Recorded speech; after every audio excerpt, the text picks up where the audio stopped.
आपको सीधे लिए चलते हैं, जहां पर मुख्यमंत्री योगी आदित्यनाथ गाजियाबाद दौरे पर हैं। क्या कुछ कह रहे हैं, सुनवाते हैं आप। और वह चेहरे प्रदेश के बारे में क्या सोच रखते हैं, अपने क्षेत्र के बारे में क्या सोच रखते हैं, इसका भी प्रदर्शन कर रहे हैं। आपने देखा होगा सभी दलों ने अपनी अपनी सूची जारी की है। बीजेपी ने भी, समाजवादी पार्टी ने, बहुजन समाज पार्टी ने, कांग्रेस ने और अन्य सभी दल। और इन दलों की सूची इस बात को बताती है कि प्रदेश के बारे में उनकी सोच क्या है।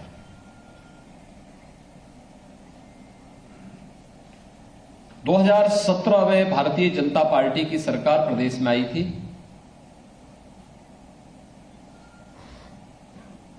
और जिस विश्वास के साथ प्रदेश की जनता ने भारतीय जनता पार्टी को अपना आशीर्वाद दिया था, प्रधानमंत्री मोदी जी का आह्वान था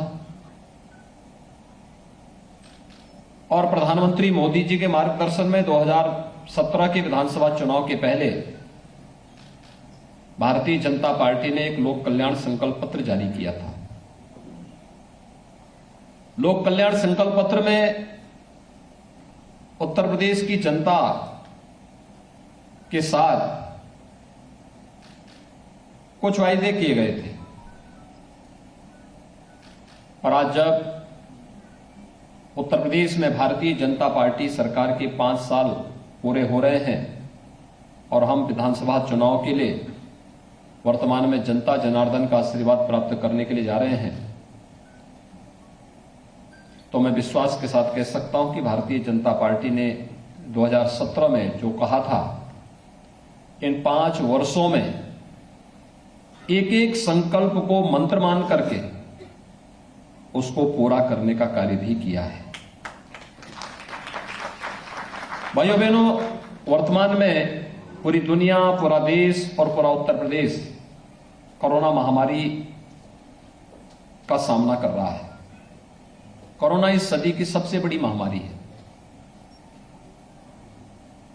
भारत के अंदर प्रधानमंत्री मोदी जी के नेतृत्व में, उनके मार्गदर्शन में पूरा देश कोरोना प्रबंधन का जो कार्य कर रहा है,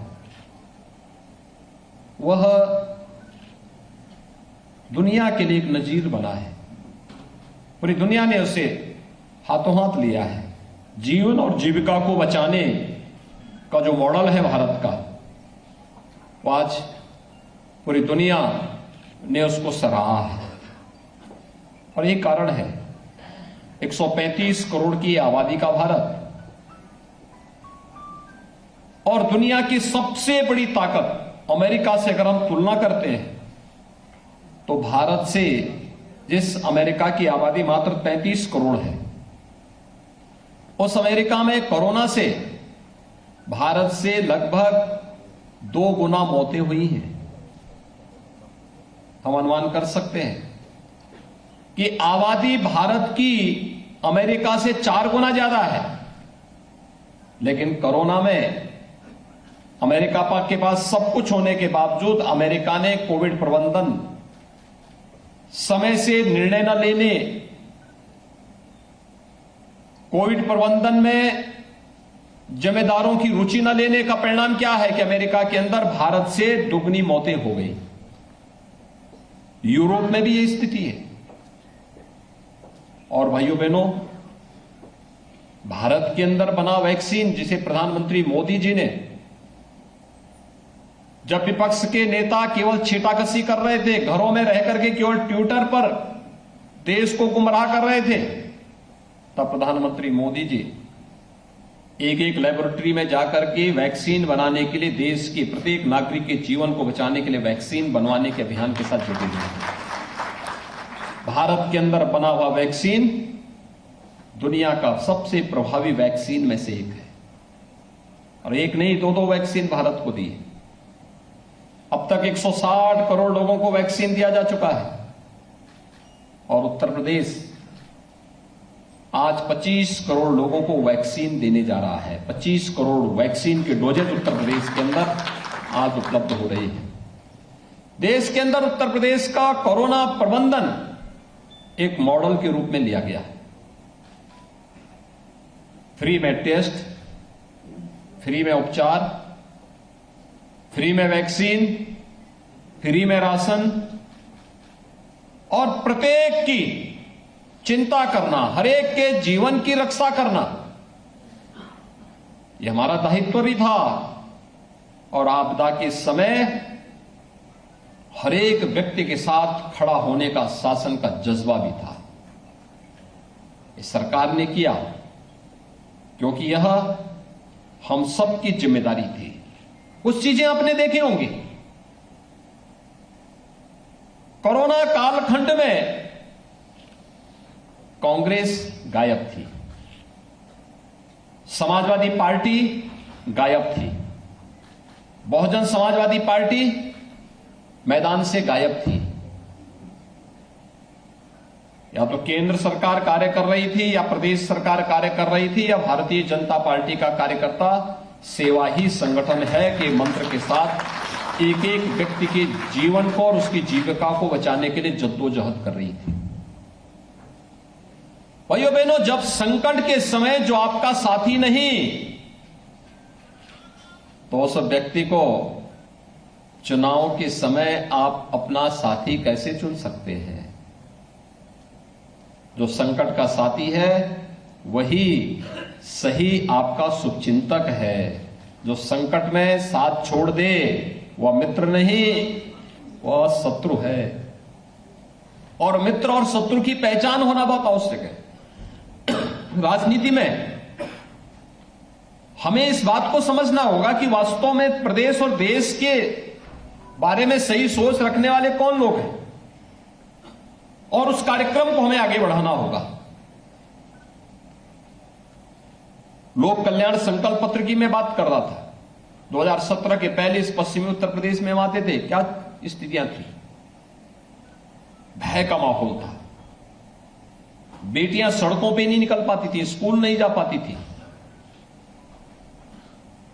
बहुत सारी जगह तो ऐसा था कि सायंकाल सूर्यास्त के बाद सुनसान कर्फ्यू जैसा दृश्य हो जाता था। हर दूसरे तीसरे दिन कोई ना कोई दंगा होता था। माफिया सत्ता के संरक्षण में जिस किसी की भी भूमि पर कब्जा कर लेते थे। विकास के बारे में कोई सरकार का विजन नहीं था। शासन की योजनाओं का लाभ गरीबों को नहीं मिल पाता था। भारतीय जनता पार्टी ने राष्ट्रवाद, सुशासन और विकास के मुद्दे पर इस चुनावी समर में अपने संकल्प पत्र के साथ भारतीय जनता पार्टी आई थी। पहले ही घोषणा आपने देखी होगी।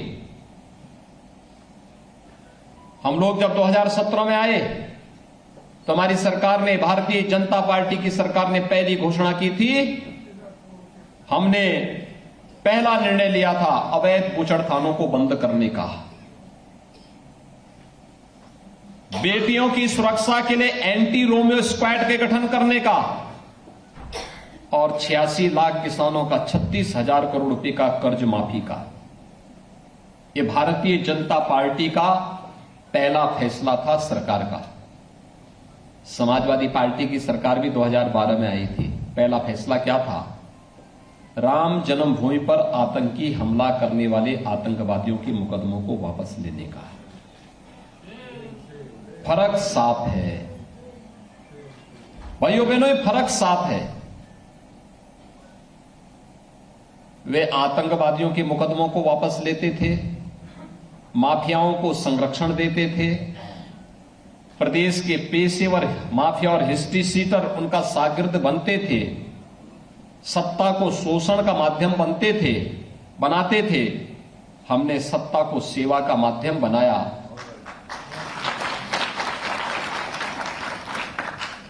वहां पर मुख्यमंत्री और मंत्री बनने के बाद सबसे पहले अपना बंगला बनाते थे। हमने अपना बंगला और अपना मकान नहीं बनाया, हमने 43 लाख गरीबों को एक एक मकान दिया। 2 करोड़ 61 लाख लोगों को शौचालय उपलब्ध करवाए। हर गांव में बैंकिंग सुविधा उपलब्ध करवाई, विकास का एक मॉडल दिया। एशिया का सबसे बड़ा एयरपोर्ट जेवर में बनेगा। अब फिल्म सिटी के लिए मुंबई नहीं बल्कि गौतम बुद्ध नगर में फिल्म सिटी का निर्माण होगा। मेडिकल डिवाइस पार्क पश्चिमी उत्तर प्रदेश में बनेगा। अब किराना से पलायन नहीं, पश्चिमी उत्तर प्रदेश रैपिड रेल की प्रगति के साथ, तेजी के साथ आगे बढ़ने का कार्य करेगा।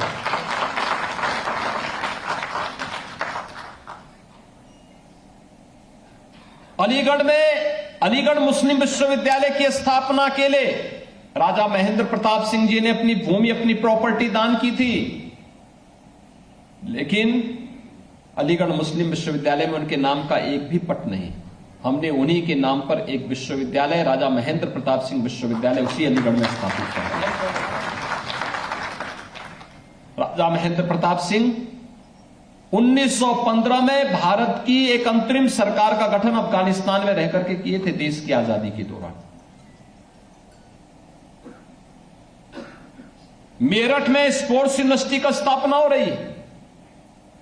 सहारनपुर में मां शाकंभरी के नाम पर एक नए विश्वविद्यालय की स्थापना का कार्य चल रहा है। पहले गाजियाबाद में हज हाउस बनता था, हमारी सरकार ने कैलाश मानसरोवर का भवन बना दिया।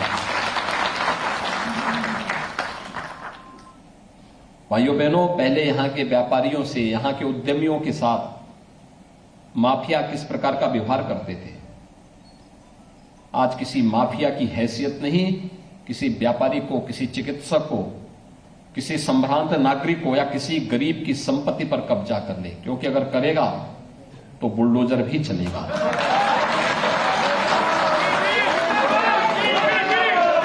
पहले इन गरीबों को मिलने वाला अन्न गरीबों के पास नहीं जाता था। ये अन्न माफिया के माध्यम से बांग्लादेश पहुंचा दिया जाता था। आज यह अन्न उन गरीबों को उपलब्ध हो रहा है। 15 करोड़ गरीबों को डबल इंजन की सरकार डबल डोज का अन्न भी उपलब्ध करवा रही है। 9 करोड़ लोगों को 5 लाख रुपए की सालाना स्वास्थ्य बीमा का कवर भी उपलब्ध कराया जा रहा है। और 1 करोड़ लोगों को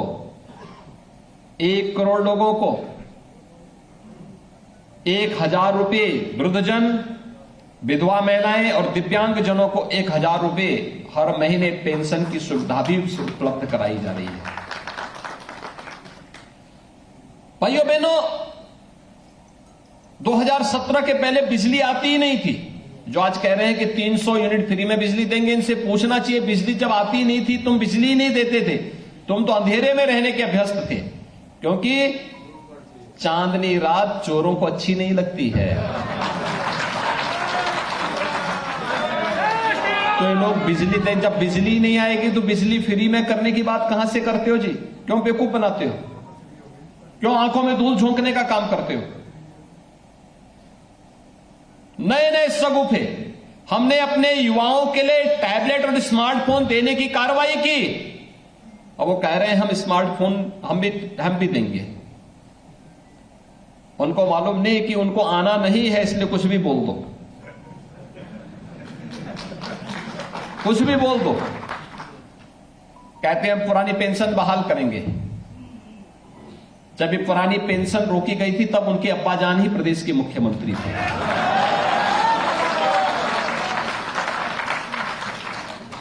और उसके बाद 4 वर्षों तक प्रदेश के मुख्यमंत्री रहे।